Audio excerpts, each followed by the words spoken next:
sou o professor Batata e vou resolver o exercício da FUVEST 2014. A adição de um soluto à água altera a temperatura de ebulição desse solvente. Para quantificar essa variação, em função da concentração e da natureza do soluto, foram feitos experimentos cujos resultados estão apresentados abaixo. Analisando a tabela, observa-se que a variação de temperatura de ebulição é função da concentração de moléculas ou íons de solutos dispersos na solução.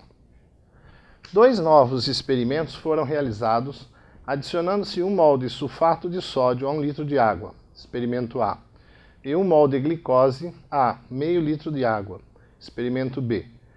Considere que os resultados desses novos experimentos tenham sido consistentes com os experimentos descritos na tabela. Assim sendo, as temperaturas de ebulição da água em graus Celsius nas soluções dos experimentos A e B foram respectivamente D. Esse exercício da FUVEST fala sobre uma propriedade coligativa chamada ebulioscopia, que é o aumento da temperatura de ebulição.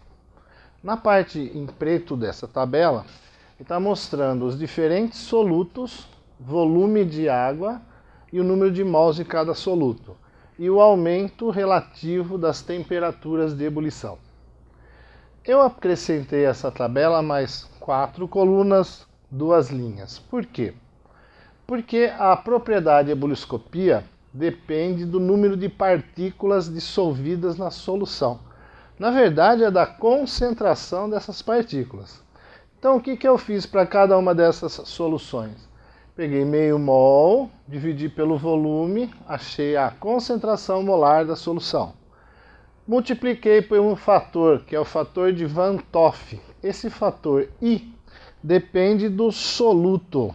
Para solutos moleculares, glicose ou sacarose, o I vale 1. Para o cloreto de sódio, que se dissocia, o I vale 2. E para o cloreto de cálcio, que também dissocia, o I vale 3. Observação, no seu caderno não tem esse 2, por favor colocar. Bom, quando eu faço isso, a molaridade da solução vezes o I me dá a concentração de partículas na solução e o aumento da temperatura. Se você olhar aqui do lado nessa coluna, para uma solução que tinha meio mol por litro com I 2, a concentração de solutos é 1 e o aumento relativo da temperatura de ebulição foi de meio grau Celsius a partir do nosso solvente, que é a água. Dá uma pausa no seu computador, olhe bem essa tabela. Agora continue. Vejam que para as outras soluções eu fiz a mesma comparação.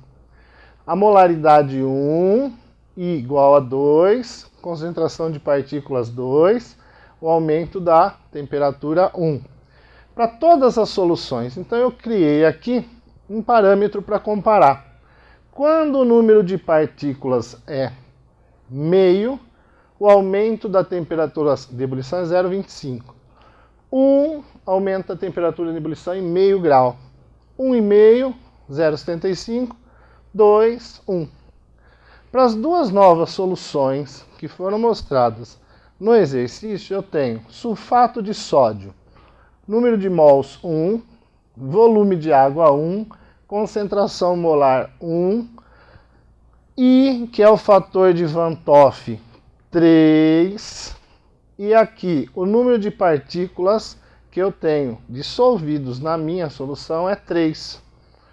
Mesma coisa para a glicose, só que eu peguei 1 mol de glicose, meio litro de água, deu uma molaridade igual a 2. O I da glicose é molecular, é 1. Número de partículas dissolvidos, 2. Então, quando eu tenho 2 número de partículas, isso aqui na verdade é mol por litro, o aumento é de 1 grau Celsius. Então, a temperatura da solução, que era, na verdade, da água, que era 100, foi para 101 graus.